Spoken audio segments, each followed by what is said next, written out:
マンドンデモジは、1978年にコンゴ民主共和国の Wabaladio Pay が、夢の中で預言者に明らかにされた文字として提案し、主に同国の国語である、スワヒリ語、キコンゴ語、リンガラ語、ツルバ語を表すことを目的に、マイナーではありますが、現在でもコンゴ民主共和国、コンゴ共和国、アンゴラの教会学校などで実際に教えられ、使われています。マンドンデ文字では、ハングルなどと同じように子音のパーツと母音のパーツを組み合わせて一つの文字を作ります。母音を表す文字は A、I、U、E、O というムラウトを表す6種類で、主な子音は4種類の文字を反転、回転、結合などして表します。例えばこの、5のような形では、そのまま、A につけると、な、と読みますが、180度回転させると、ば、左右を反転させると、さ、180度回転させて左右を反転させると、た、となります。同様にして、この方法で N、V、S、T、D、D、F、G、K、M、L、T、W、R、G、Y と A、I、U、E、O、U ムラウトからなる音節文字を作ることができます。また、D、D、F、G の音節文字を作るときに使った Q 的なやつを上下反転して使い、SH、DJ、TSH、G を母音を表す文字を上下反転して H の音節文字をそれぞれ作ることができます。日本語の仮名のような子音と母音が1対1の文字以外に二重母音や連続する子音の表記もあります。他の連続する子音の表記は複雑なので、今回は省略します。これが訳物です。あと数字もあります。1から5は母音に使われている形と同じですね。6、9もアラビア数字そのままの漢字で覚えやすいです。最後に一つ、演習問題です。次のマンドンで文字を読んでください。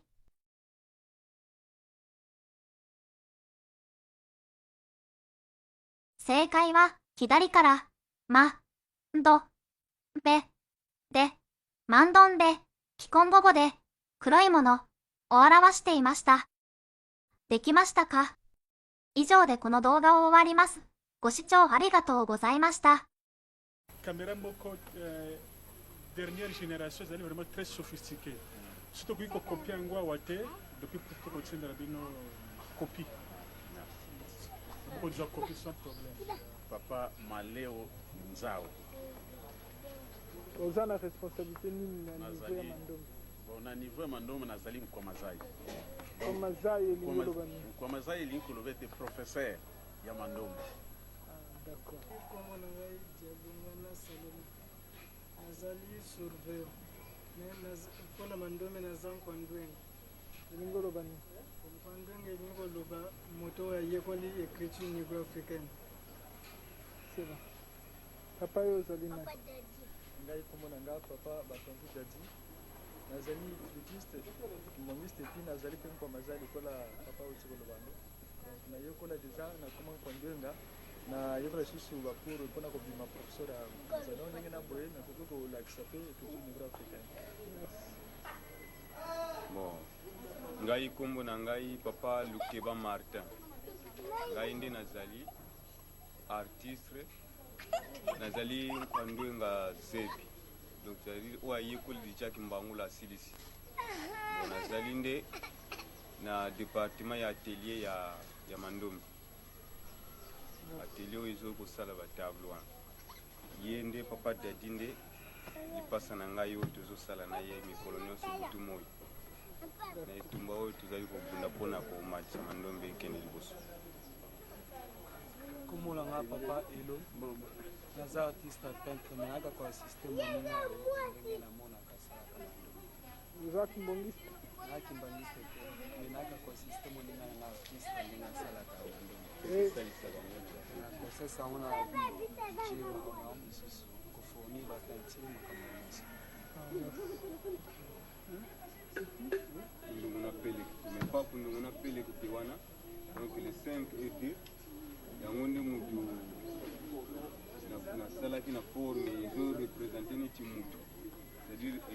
yamba ndenge biso bato mwindu yango na tiango maboko ya noir mpona nini ya mwindu mpona nini ezali ezopresente moto mwindu afukami azoyamba eloko wana oyo tozwi na boboto mena oyo nde yango moto ezorepresente richesse ya eloko tozwi jama donc écriture mandombe écriture mandombe yango na brege nyonso awa ndenge nini biso bato mwindu toyambeli yango tozwili yango ndenge nini apartir ya mire 5 na 2 yango wana kakungo na peleketeli na brege nyonso tu na esika moko donc histoire nyonso ekangami wana bonga question moko eyeli ngai bon est ce que koteka biloko oyo batableau oyo nayebi ke objectif nango ezali mpona koteka yango mais est ce que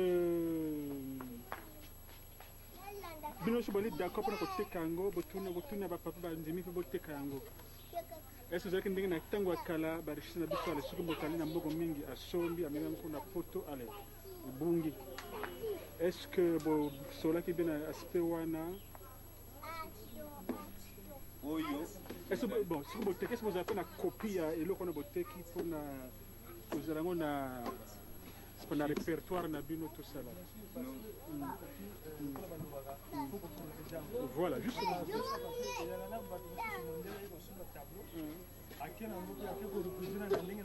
voilà donc badroit d'auteur ezali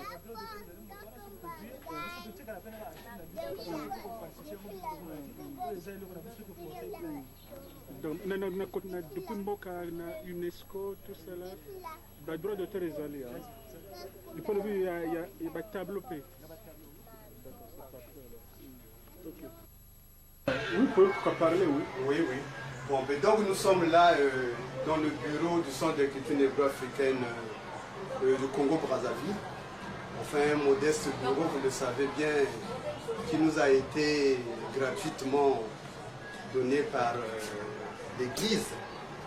En fait, là, ce que vous êtes en train de voir ici, c'est on vous a juste exposé quelques tableaux, c'est l'art de l'écriture négro-africaine que nous appelons Kimbangula. Alors cet art-là, en fait, en lui-même, c'est un art on semble trouver que c'est de l'abstrait. C'est de l'abstrait, mais en fait, des tableaux ont des significations et beaucoup plus connus par l'artiste lui-même. Bon, en fait, on peut commencer. Ça, c'est un petit tableau, mais facilement, nous reconnaissons ici, là, que c'est des masques. Hein? C'est des masques. Si on voit très bien, on semble voir les yeux. Ça doit être un masque. Hein? Et tout ça, on l'a à partir des clés, n'est-ce pas, de l'écriture négro. En fait, quand tu es en train de combiner ces clés-là, tu ne te rends pas compte de ce que du travail que tu veux accomplir. Ce n'est qu'à la fin que tu sembles maintenant trouver qu'on dirait qu'il y a un petit dessin que tu essaies de dévoiler. Donc c'est pourquoi en dévoilant, quand tu mets des couleurs et tout, tu me sembles trouver ici par exemple un masque. Bien. Là, nous avons en bas un tableau. Ça c'est beaucoup plus de tableaux que nous appelons des générales.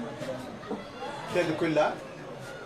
D'une façon générale, on a beaucoup plus de tableaux. C'est des motifs décoratifs qui peuvent être aussi des motifs de pagne. Décorer ton tableau, hein, ton dessin, et ça devient en quelque sorte un motif. Un motif. Bon, même chose. Nous avons une combinaison ici.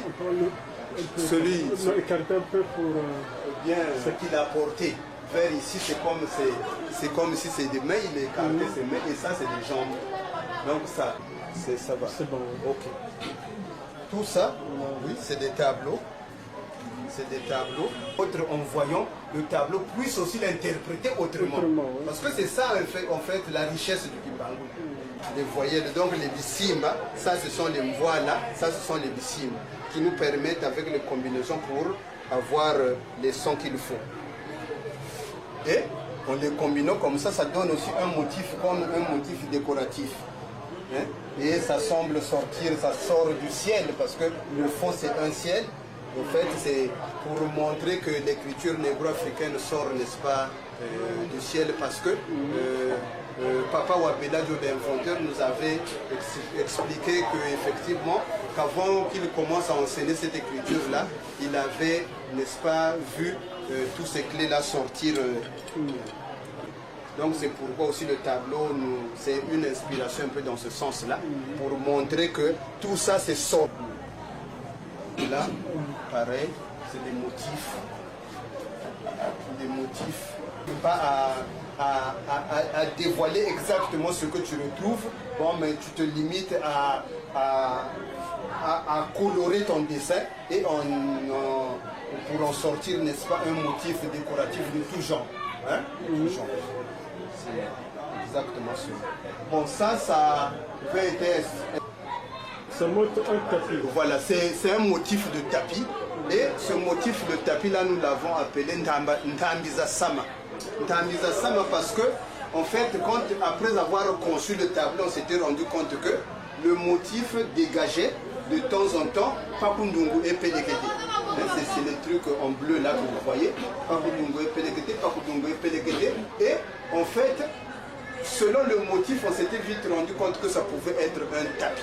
Donc c'est pourquoi nous l'avons appelé Ntambiza Sama et qu'à la longue nous voulons bien que le Sama Kamando et Papa Wabeladio puisse faire ce tapis-là et qu'il soit le tapis, n'est-ce pas, de notre couleur de la royauté du pouvoir et le bleu, n'est-ce pas, la couleur de l'écriture négro-africaine.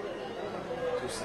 Ici nous avons un tableau qui nous inspire un peu la pauvreté dans laquelle est en train de vivre l'homme noir en Afrique. C'est conçu toujours à partir de l'écriture négro-africaine.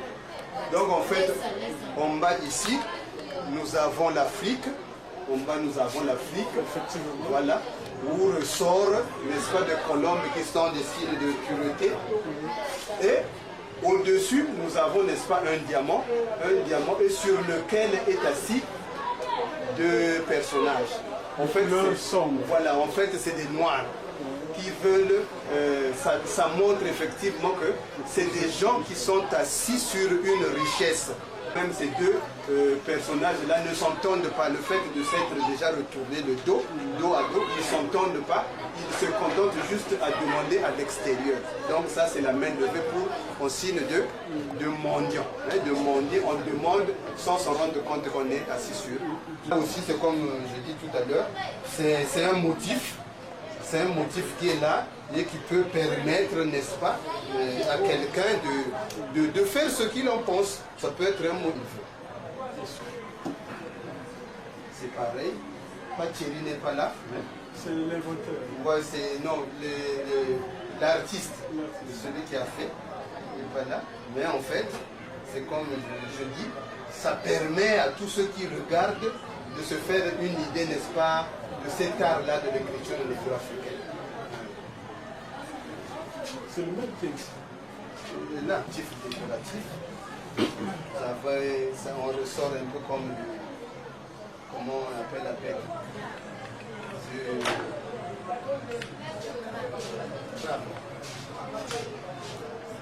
On a intitulé Tinu Aswekama.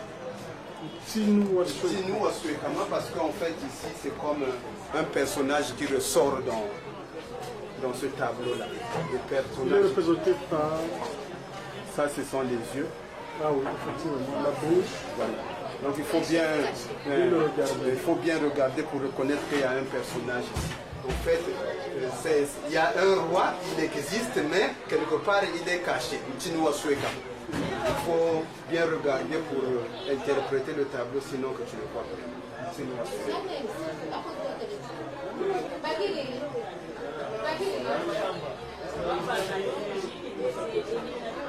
Et celui-là, pour réaliser son tableau, il s'est vite rendu compte que il ressortait dans le tableau un peu comme des piliers,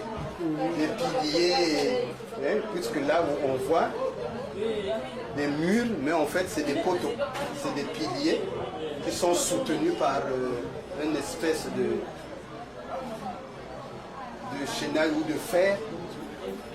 C'est en quelque sorte une tout ça, c'est des motifs.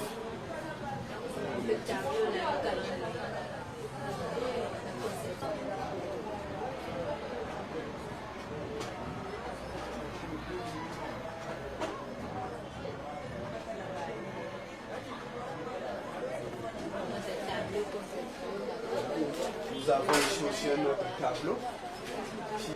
Comme, vous voyez, comme des mains qui sont en train de façonner le globe, qui sont en train de former comme une boule. Les mains, vous les retrouvez où? À l'extérieur, c'est les mains. Donc c'est comme la main de Dieu qui est en train de façonner, n'est-ce pas, le globe. Le globe. Et en fait, c'est ce qui a fait que c'est comme si le globe a eu, n'est-ce pas, c'est comme s'il y avait d'abord eu des petits morceaux qu'on était en train de ramasser pour en former en fait à la fin un globe. Un globe. Bon, ici c'est juste un motif qui semble où on semble retrouver un peu des fleurs. Hein? C'est comme des fleurs. Hein? Nous sommes sur le truc des fleurs. Comme maman dit, comme maman aussi là-bas, il dit aussi, lui aussi, il est en train de voir des bougies dessus. Voilà, donc c'est des motifs comme ça de tout genre. En fait, c'est justement c'est le lieu qui a manqué pour vous montrer le plus grand nombre. Déjà là, c'est là que mais en fait, là, tout suffisant. Voilà un peu d'une façon, vous voyez, qui date de 1500 et il s'était identifié à Christ. Son autoportrait. C'est un autoportrait parce que c'était effectivement un artiste, un peintre qui s'était identifié à Christ. Et depuis lors, n'est-ce pas, le portrait tel que vous le voyez là, ça s'est imposé. Hein? S'est imposé jusqu'à devenir Christ.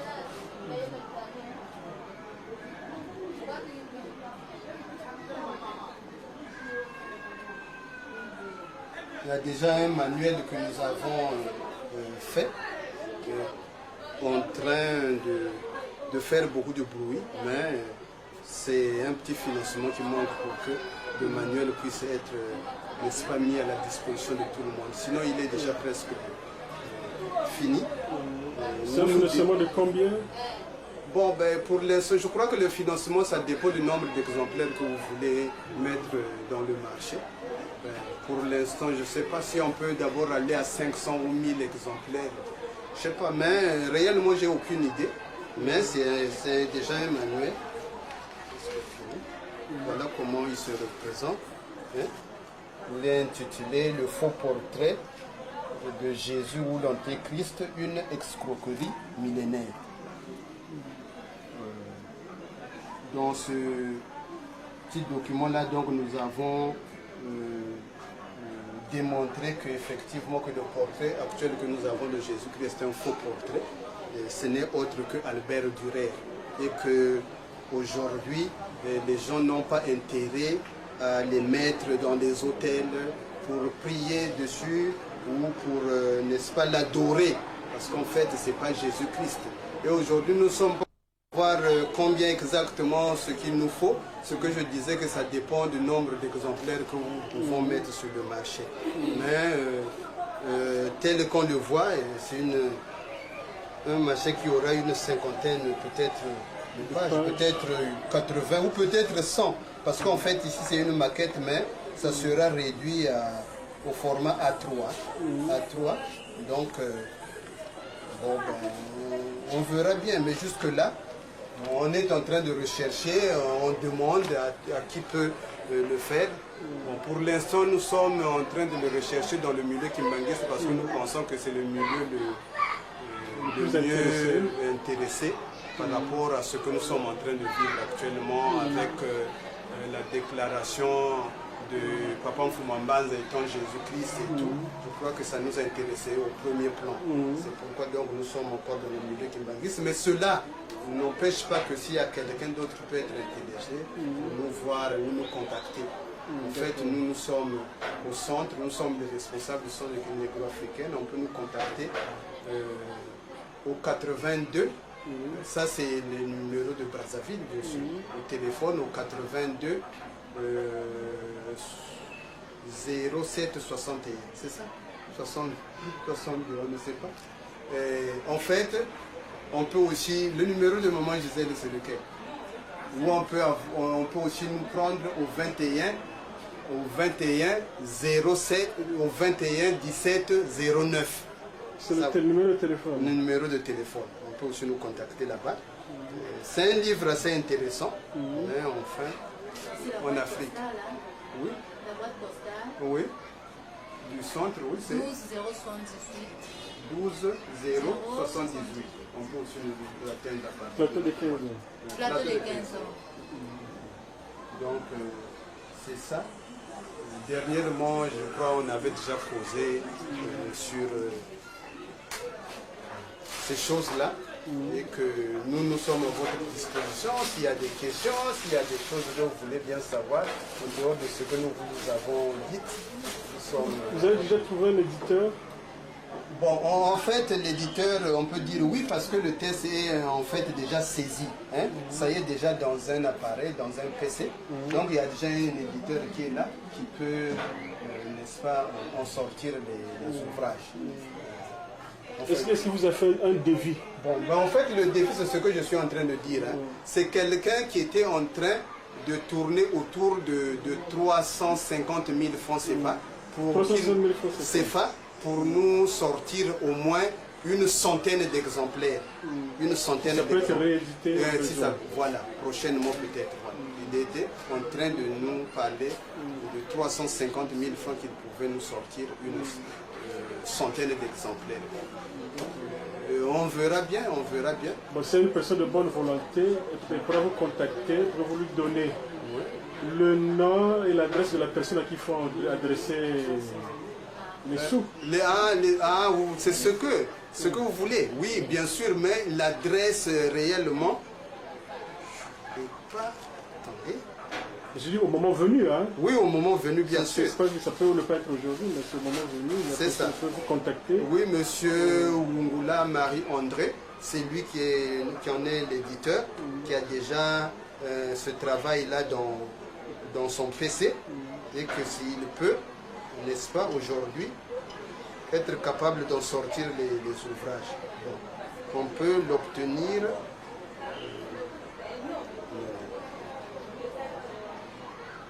Cet éditeur, il veut la totalité ou il veut une avance, ensuite le reste à la fin, je ne sais pas, mais ça dépend. Oui, ça dépend, bien sûr. Il n'y a pas de modalité de paiement. Bon, ben, c'est des gens aujourd'hui qui sont toujours très... Monsieur Mao, oui, c'est ça. On peut le contacter, cet éditeur, au 51 80 79. Wungula Marie-André, 51 80 79. Si on le contacte, c'est lui qui est aujourd'hui là, qui a aujourd'hui il peut éditer ce livre-là parce que c'est lui qui en a dans son PC. Ok, merci beaucoup pour votre sollicitude et votre gentillesse. Bon, on espère qu'il y aura une personne de bonne volonté hein, qui prendra contact avec nous. Voilà, et merci beaucoup. Et on attend beaucoup d'eux parce que là-bas les gens sont quand même assez, je peux dire, un peu cultivés, où ils savent un peu la valeur de l'art ou des choses que nous sommes en train de faire ici. Et que nous espérons qu'après votre départ, qu'il y aura soit des coups de fil ou des lettres, rien que pour qu'on essaie de s'échanger un peu de point de vue, qu'est-ce qu'ils pensent de ce que nous faisons ici et qu'est-ce qu'ils peuvent faire pour nous. Parce qu'en fait, ça ne demande qu'à être publié, hein, tout ce travail-là, toute cette richesse-là. Parce qu'aujourd'hui, là, la richesse de l'église Kimbangis n'est plus aller chercher seulement dans la spiritualité. Aujourd'hui, l'église Kimbangis est en train de matérialiser des choses que nous pouvons aujourd'hui montrer aux yeux du monde que c'est une église inspirée et qui est capable aujourd'hui là d'amorcer le développement du pays, hein, en fait de l'Afrique. C'est ça le problème avec l'écriture négro-africaine aujourd'hui. Nous disons qu'il n'y a pas de débat parce que nous sommes en train de démontrer des choses qui peuvent faire que ce pays puisse aller de l'avant, que le pays puisse se développer. Ça, on n'est que dans l'art, mais on peut vous montrer de l'architecture. C'est parce que pour l'instant, nous sommes pas prêts pour qu'on vous les montre. Hein? nous avons un style architectural qui a été inspiré à partir de l'écriture négro-africaine. Nous avons des multiples machines qui nous sont inspirées aujourd'hui là pour fabriquer, je ne sais pas, tout ce que nous pouvons avoir ici. Donc c'est des choses aujourd'hui que nous ne pouvons peut-être pas vous faire tâter du doigt, mais enfin nous sommes en train de le dire pour que les gens se rendent compte qu'il y a des choses à faire avec l'écriture négro-africaine et que nous sommes prêts pour, n'est-ce pas, réaliser certaines expériences, certaines expérimentations, je veux dire, pour que les gens sachent réellement que nous pouvons faire des choses avec l'écriture négro-africaine, parce que l'écriture, c'est la civilisation. Aujourd'hui, tel que nous avons reçu l'écriture, c'est en fait la civilisation de l'homme noir qui prend de l'essor, qui doit prendre de l'essor, qui doit prendre de l'élan. Parce que c'est à partir de l'écriture qu'il faut maintenant commencer à inventer. L'homme blanc invente à partir de ce qui lui est donné, à partir de son écriture et de sa culture. Aujourd'hui, nous avions nos langues, nous avons la... Na kombo ya tata mwana pe tata Molimo Centre tokoloba mingi te na ba montre comme 15h10 na yango tolandi matin na biso ya mokolo ya lelo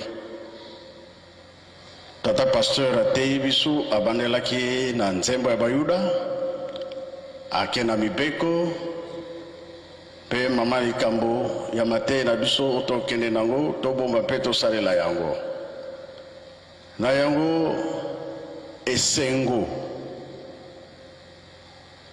na biso pamba te tata nzambe asi akanisi la biso likambo yango tobomba yango tosalela yango tosimba yango makasi tata pasteur akendaki mosika ezali ntango na yo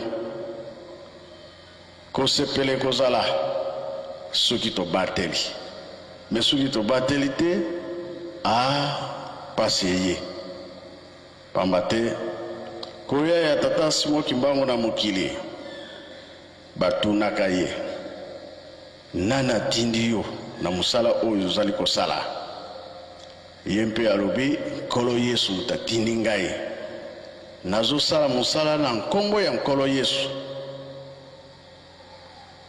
sango ya nkolo Yesu ekene na mokili mobimba elelo oyo tala likambo tata Molimo Centre ayelaki eke na mokili mobimba yango tolobi ezali ntango na yo bomba mpe tosalela yango mpona biso baétudiant merci mingi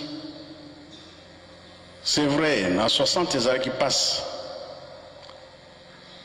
avant même 60 lokola tata Simon Kimbangu abandaki mosala na ye na 21 na ntango wana soki olobi kombo na ye fo bakanga yo na lere wana akangamaki ekobanga ezalaki na bato bana po batanga etanke yo olandi Simon Kimbangu oza na place te kobengana ezala na misala ezala na classe difficulté ezalaki mingi me nzambe ndenge yango ezalaka likambo nyonso eza na ntango nango kino ntango na biso mpe ekokaki baklasse ye kobima bopito ye kobima to badispensaire ebandeli toujours ezalaka mpasi pwelele likambo mpe etamboli ndenge esengeli kino mokolo ya lelo biso mpe tokobosanaka nzambe na biso te pamba te ye moko alobaki yango na 21 ke botanga ezalaki ndenge nini le 6 juin mondele awuti mbanzangu aye kokanga ye me lokola ntango ekokaki te kendaka na mbanza nsanga 3 mois asalaki nkolo Yesu alobi na ye ntango na yo sikoyo ekoki zonga okende kokangama nzela toyebi histoire akomi na gombeli tete maloba oyo abimisaki bana oyo bazalaki na classe baningani donc na bâtiment na mabele ezali koningana maloba ya pamba e oyo nyonso abimisaki bayokaki yango tala distance ya nzela moto azokende na ngungwa kimbanda ekole eza epai mosusu me voi na ye eyokani makasi maloba nyonso eyokani makasi aleki na ye klase mobimba ebimi balandi ye te na ngungwa kimbanda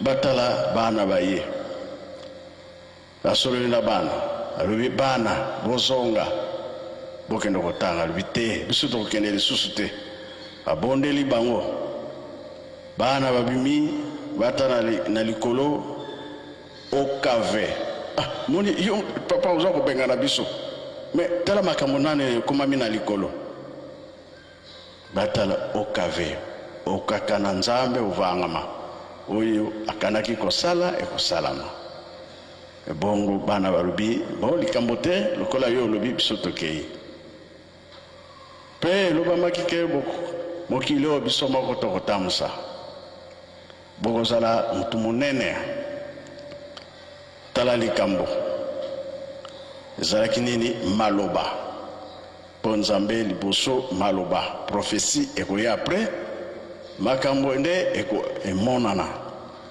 ata ewumeli me ekosalama lelo yo toza koloba basavant papa mfumalongo papa de angenda kuntima abengisaka basavant ya mokili mobimba embala liboso nani asangisa basavant na mokili azali te me papa de angenda asalaki yango basavant ntango baye presque bazalaki bamindele tomonaki moto mwindo na kanisa moko tata moko mituna mpe ezalaka mingi waye papa alobi ya moto mwindo mpe azali ebele biso mabondeli na biso baya bamonana totala bango basala mosala moto mwindo mpe oza na elembo ya kosala likambo yango wana bandeko na biso tosepeli mingi liboso nani nzambe oyo tozosala ke toye pa ya nzambe toye kozwa nguya mpe makasi na oyo basilisa nano te baza kotanga totiaka liboso nzambe ntango otie nzambe liboso oyo etikali ye moko akopesa ndenge pasteur ateye biso sagesse ezala intelligence ezala c'est vrai nzambe mutu apesaka yango lelo loposo mwindo toloba ke eza na tata moko azwaki écriture mandombe toyebi ndenge nini azwelaki yango ndenge nini nayeyaka na nkamba sikoyo mpona kopanza yango na mokili mobimba likambo nyonso babundisaka yango fin de fin nzela kaka ekomonana mpo euti epai ya tata nzambe baoyo babandaki deja kosala misala na bango babandaki na écriture me likambo moko nayokaki na Kinshasa esepesaki ngai eza tata wa Belwadio na tata professeur kuna na IPN baza na biso awa na mwana na biso ndeko na biso étudiant oyo basalaki kuna tata bamwini kiese alors sango wana eke na ngai nayebi te soki yango elekelaki ndenge nini soki maregelere ekei toyoka ata moke tata wa Belwadio soki azali soki ye moto akobenga ata professeur baoyo bazalaki kuna elekaki ndenge nini esengo nini ezalaki kuna na IPN mpo nga deja naza au courant tata wa Belwadio azali moto bamwini kiese azali telema nano toyoka moke parce que ndenge biso nyonso baétudiant tozali awa makasi ya motu ntango bapesi yo likambo soda azongaka nsima te asali molende lisalisi quand même eyaki na tata professeur menga na lingi na yokelango na ye moko pamba te nga mpe na commune lokola bino malgré na yokaki yango eza lukumbu na biso bato mwindo écriture ebimi tata obelo dimpega ikiti ketuke katukitisa ho disu de fuidi nkokela situla leki kaka po ikambo ya kitoko parce que ikambo mutu mwindo asali ezaka na valeur te valeur nde utaka epai mosusu biso tokomona yango kaka pamba mais ntango tobanda koinvente babiloko écriture fo ezala sans écriture likambo wana ekomona na pamba mais nzambe abongisi déjà ce que basava baza na nzela po tomoni déjà écriture ekiti bobo kitika boyeko mono kia longa amiko kina menganguko lekana no ko expliquer biso likambo malgré l'air ekei c'est très important na biso batozo yekola tozwaki message ya ba professeur bandimaki travail na biso ekota na ipe esengelaki ndeko na biso bamonikiese à défendre écriture négro-africaine ya papa Simon Kimbangu na département ya langue kasi ezalaki na ye difficile parce que ba professeur bazalaki koyeba te bakosoutenir yango ndenge nini parce que bamoniki ezali eloko ya sika eza na documentation te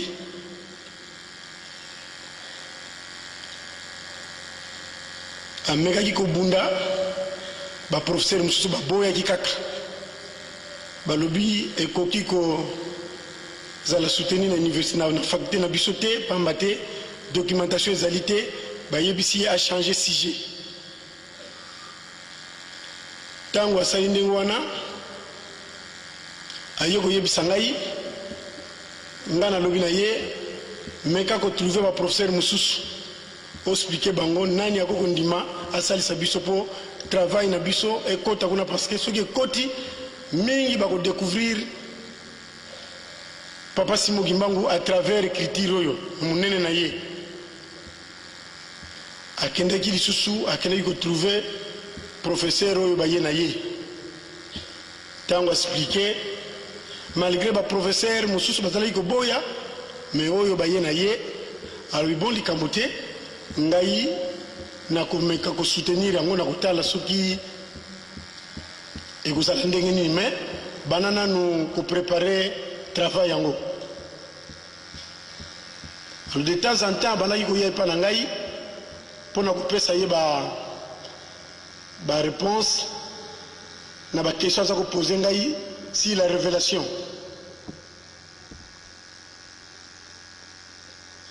na suka nango ntango travail esili bafixe date oyo ya kodéfendre yango malchance mokolo wana semaine wana mwana noko na ngai akufi ya 40 ans enoko azalaki absent ngambo nazalaki kobongisa makambo matanga nyonso wana ndenge noko asengaki nabongisa yango na telefone sikoyo date ya conférence ekoki babengi nganga nalobi me naza na matanga sikoyo nakosala ndenge nini balobi il faut kaka ozala parce que baprofesseur mingi bazali awa bayebi écriture wana te yo fo ozala mpona kokomplete olakisa ndenge nini ozwilaki écriture wana mpe ndenge nini efonctionnaka heureusement avant 3 jours ntango ye asengaki ngai contribution ngai nalobi nakufeli cousine na ngai mwana noko ngambo nazobongisa makambo nyonso vraiment nakoka te benga na nkamba papa asalisa biso parce que kodéfendre esengaka fo kozala moyen nde tobengaki na nkamba papa merci beaucoup papa atindelaki biso mwa enveloppe bango moko baétudiant baswaki moko wana baorganizaki yango kitoko alors ntango balobi sala noki oya parce que lelo il faut défense ezala mais yo fo ozala compte tenu ya bapréoccupation na komaki mwa moke na retard balobi loué kaka taxi biso to ko futa awa nde nazwaki taxi express kena kotikanga kuna na taxi express kena kotikanga kuna na Ipene. Même chauffeur taxi tant on a komaki akamwaki parce que ba étudiant ba yeko zelanga tina porte ya entrée ya Ipene. Et tant que taxi est commis, ba étudiant bazo landa taxi loko la président de la République a commis. Ba tu nyonso bazo kama ba étudiant nyonso bazala ko kama pona ko tuna makamu nini oyo nani oyo yawo. Bon voiture zo kene me bango nyonso bazo landa mbango na site. Qui te commissaire tant de commis ba professeur ko zelanga na tant on a zuma. Tekitiro yo ali Timo Kimbangu.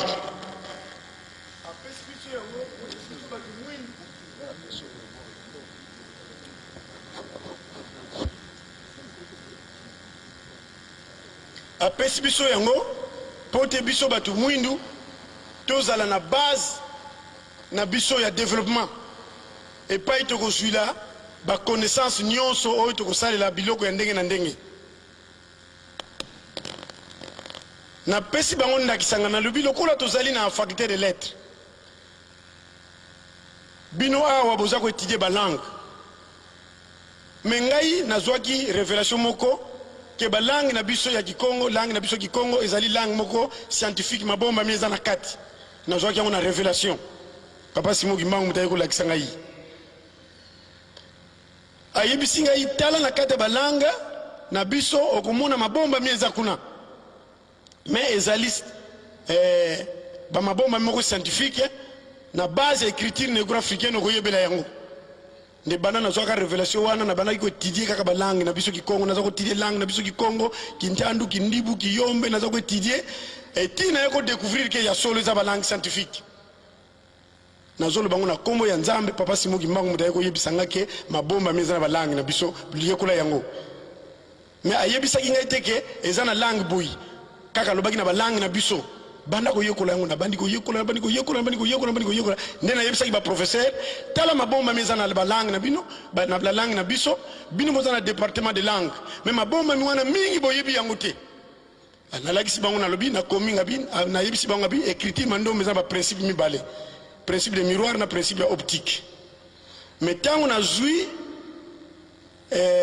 momoko ya Kikongo na salango ba moya Kikongo quelques moya Kikongo na salango étude na ko comprendre que soki to par exemple kombo ya nkuta biso nyo to yebi nkuta ba mama so bazo teka makala batsaka ba nkuta ba makemba ba nkuta makemba nkuta nguba alors nkuta wana soko ozui lettre N au garder ozui syllabe nku na syllabe nta soko sali rotation comme ndenge miroir et ça les écriture mandombe salaka 5 comme ka 2 comme ka 5 échange ka soko zun kuna ntaku sangisi o baloli yango boye e ko sala ntaku c'est-à-dire mama soka tien kuta na balabala ya makala swati ya nguba seka zako luka ntaku teta na kati ya kombo ya nkuta soko sali rotation ntaku ko memela ye pétrole te ko memela ye mungwa te memela ye ntaku nkuta mutu soka tiango na balabala atiaka toujours prix yango nde babengaka ntalu na Kikongo parce que mutu akosomba akotuna nkuta oyo combien mutu akoteka koloba ke ntalu ezali 20 francs ou bien 50 francs or na ntalu wana nde mutu azwilaka mayele ya kozwila bénéfice et na ntalu soko osali rotation ya ntana nlu ogarde un ekosala nluta elingi oloba bénéfice na français. Et tant que ça la rotation, c'est-à-dire ce qu'on a en kuta, il faut que tu aies prix ezali ntalu. Ce qu'on a en ntalu, ça la maïele parce que ntalu que la bénéfice, il y a un basali rotation nluta. Et ceux qui ont une luta, il y a un monde que ça la ose à la ntaku, il y a un monde que ça la consomme marchandise, nous sommes en kuta comme belé, et puis nous comme en bon, donc il y a une rotation. Alors ba moana, ba koko ba bomba kayango, parce que bazara l'écriture té. Ba mo isa ebele. Na koko cité par exemple kola bampaku to yebi biso nyo to futa ka mpako l'état lukaka zo mbongo ebele or mpako soko sali rotation ya mpako ezali kumpa c'est-à-dire l'état azako kumpa mbongo pour que ça l'été comme na mbongo ebele mpaku est égal kumpa donc voilà ba mo isa ebele to découvrir alors le na lakisaki ndenge wana ba professeur ba betaki maboko ba sepelaki nazalaki bref et puis na lakisaki bango dimension écriture na biso na ba avantage dango parce que na ba écriture nyonso mokili oyo ya biso kaka nde komaka na ton c'est-à-dire soki mutu ayibi yo mbongo okomi mukanda na ndenga yibi yo mbongo na kanda tango kofongola mukanda fo yeba ke mutu akomi nga mukanda asi ayibi kenga na sali mabe pamba te akomi yango na ton. Donc ce sont des avantages de notre écriture. Alors nayebi sa ba professeur que soki étudiant oyo aponaka sujet oyo te ndenge nini bino ba professeur boko yeba munene papa Simogimbangu pe boko yeba munene mabomba mi oyo ezana ba langue na biso batu mwindi lokola ndenge na lakiseli bino nde ba professeur ba sepelaki ba tellement sur place ba lobby l'étudiant a réussi, le travail est accepté dans notre département.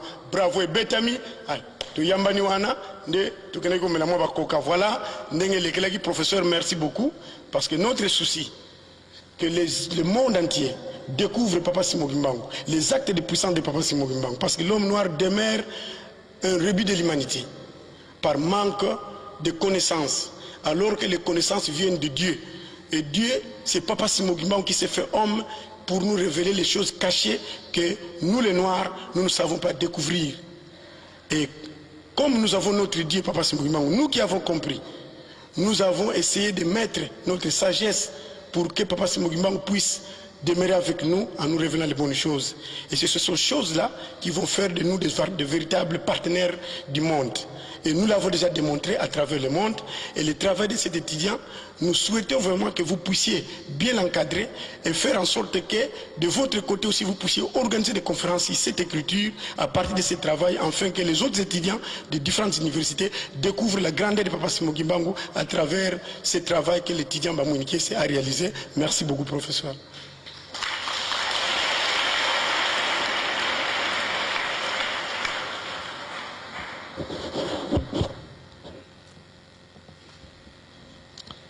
Merci Tata Wabelo Adiou. Elungelo banini. Valère ayo mutumwindu ezali. Ozo kene nanzela yo lobi tikana kende zandu. Ko kende ozo kende.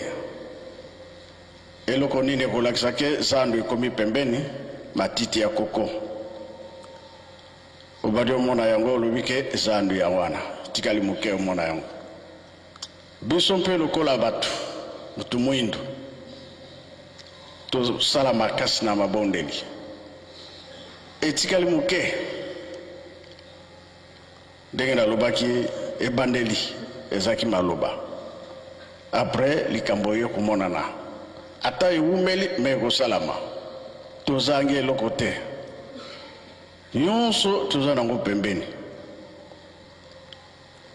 ntango mosusu tokomonaki bafrontiere ekokangama c'est vrai ekokangama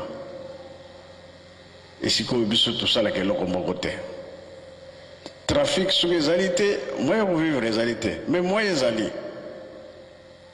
toza koyekola mpo na nini tokosala biloko ya ndenge na ndenge ya makamusi kolo tofetaki na bonne année mama Mbenza asali mikate na ye mais mikate yango farine te nini te manioko kaka alors na manioko wana ati solution kaka ya yo biloko tosalelaka po soki nalobi yango manioko ya bato ekono kosila na zamba na recherche na ye tole yango tomoni ke kolika kuto toyaka ya farine eleki mais il asali yango kaka na be simple ndenge toliaka gâteau ya communion ye tolobi kaka manioko oyo ya sukali oyo ya bololo te oyo osisa manioko ya bato yango wana mpasi ezali koya mokili balobi mpasi ezali koya mais biloko nyonso oza nango pembeni na mosika te ekosalisa biso na ntango ozwi eloko osali yango ofotia écriture wana ebimi mpona ye te mokili nyonso kokenda écriture oyo ezalaka bato mwindu eloko ebimeli kuna nde yango wana nzambe akokosaka te makambo na ye eza na nzela tosalaka makasi na mabondeli na kati ya bolingo mibeko mpe misala tata mwana mpe tata molimo santo amen.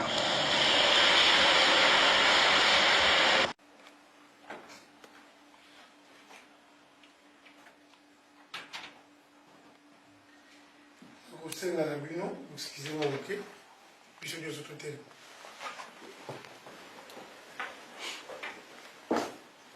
Tout à l'icolo, ngai na kubondela moke na kombo ya tata nzambe nzambe oyo akelaki mokili na kombo ya papa Simuki Mbangu Molimo Santo nzambe na biso yo osalaki miso oyo biso tokomonelaka yo ozali komona mayema aza koleka na se ya ntango bana na ebandeli na ntina ya biso bato mwindo bana na colonisation na esclavagisme pardon toyei kokota na colonisation malgré toyei kozwa baindépendance mais colonisation ezali kocontinue mais yo osala miso oyo biso tokomonelaka seke yo oza komona oyo nyonso eza koleka biso bato mwindo nzambe na biso yo osala matoi oyo biso toyokelaka biso tozali kolela ntango nyonso bakoko na biso babandaki kolela ntango nyonso na ntina kolela bakoko na biso yo omekisaki na papa Simuki Mbangu mpona kobikisa biso bato mwindo nzambe na biso yo osalaki monoko oyo biso tokolobelaka yo okolobaka pamba te obengaki ngai nayokaki mongongo na yo yo ozali na puissance mpo mokolo wana na nzela nkambo okangaki nga makolo pendant 5 heures du temps bato baza kobenda nga naza kolonga te nakomaki nzete papa pasi soki eleki mwana nyonso akotalaka tata na ye nde moto atongolaka ye solution yo olobaki na biso ete mawa na bino ezalaka ntango na ntango kasi ndenge nini moto mwinda kozala kaka na pasi lelo oyo makolo na ngai oyo ekangama na mabele ekomi na mboka Berlin polere nakangamaki na mabele eloko moko esalaka teke makolo na ngai ekanga mabele oyo ngai namonaki yango te kaka phénomène kaka nazokoka kolonga so na mabele te yo makolo na ngai eki na mboka Berlin papa atiki te oyo nyonso bango basala mpona biso bato mwindo ekoka kozongela bango te mpona makolo na biso 3 fois ekoka kozongela bango moko pamba te yo osalaki biso te po tokoka kozala na pasi yo olobaki so oke epai ya bato balingi yo te popola makolo biso topopoli makolo tika te symbole biso tosali awa yo oza komona baoyo opesaki bomengo lelo kutu bayebi yo lisusu te mpo bandako ya nzambe oyo nga namoni banda na babelgique na bafrance na bahollande awa na allemagne soki etongwamaki bandako ya nzambe ya ndenge wana po ete bamonaki yo makambo si osalelaki bango na bomengo na bango eleki baposani yo yango na papa soki bato babwaki yo pesi bango mpe mokongo tika te oyo baza koyeba yo okosala na bango biso kuna na afrique ntango nyonso tali kobelela yo mokolo mosusu mondele moko na conférence alobi nanga mpona nini ozolobela nzambe kiki moto arevelaki écriture ngai naza nandimaka na nzambe te nandimaka na la vie ngai nayebisaki ete nzambe kasi yebisa bakoko na bino to bakonzi na bino baya kozwa babible nyonso oyo bayaki nango kuna na afrique mpo bango bayelaki na afrique kote ya biso nzoka nde bayi kokosa biso puiske bino badescendre na bango boza koloba na bino ke boyebi nzambe te donc siki bakoko na bino bayi koyiba biso wana papa Simuki Mbangu avakende ye alobaki natikeli bino bible tika te eloko bango babwaki biso tozwi na biso yango tika te ya nzambe na biso yo okoka koyamba biso ndenge mpe biso toyambi yo na afrique tosala kati na biso po te mokili bayeba ete solo yo ozali nzambe mpe okotikala kaka nzambe nyonso tokoloba okokila te euta na yo moko po te kokobonga mitema na biso po tosalela na solo na kombo tata mwana mpe mosantu amen. Et si on parlait de la décolonisation mentale entreprise au Congo au niveau de l'écriture? Version simple, bien sûr. Mandombe, ce qui appartient aux Noirs, est maintenant réalité. Est-ce que tu connaissais? Il existe près de 470 écritures dans le monde qui sont réparties en moins de 10 groupes. Gréco-latin, que nous utilisons, chinois, cyrillique russe, indien, arabe, hébraïque, ainsi qu'un petit groupe en Éthiopie appelé l'écriture abyssinie. Pour écrire nos langues afrodescendantes, nous empruntons la plupart du temps les écritures occidentales. Ainsi, nous adaptons nos langages aux possibilités d'écriture que nous offrent les alphabets occidentaux. Ceci a pour conséquence de détruire certaines prononciations et bien évidemment de dénaturer les langues africaines de leur environnement.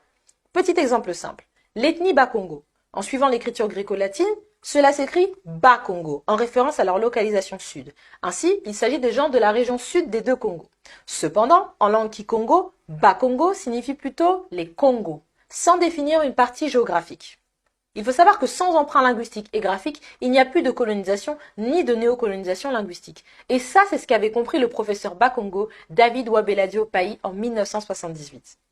Ce dernier, âgé de tout juste 21 ans, va inventer le Mandombe, une écriture extraordinaire qui a pour but de permettre aux Africains de s'émanciper de la colonisation linguistique héritée de l'esclavage et de la colonisation.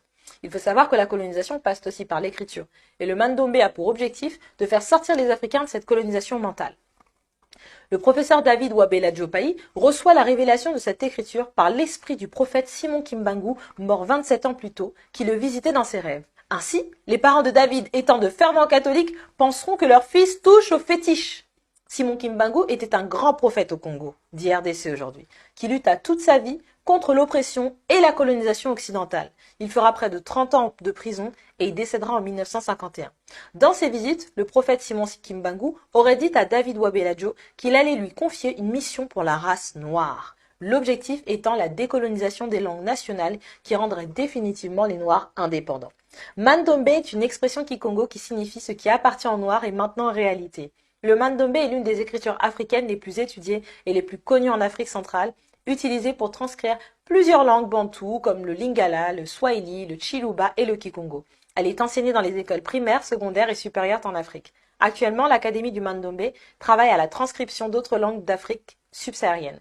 L'écriture du Mandombe peut tout autant être utilisée pour écrire des langues occidentales sans problème de sonorité. Cette écriture n'a pas fini de nous surprendre. Mandombe, par nous et pour nous, on valide fort. Maintenant tu sais, j'espère que tu as kiffé. N'oublie pas de liker, partager et surtout...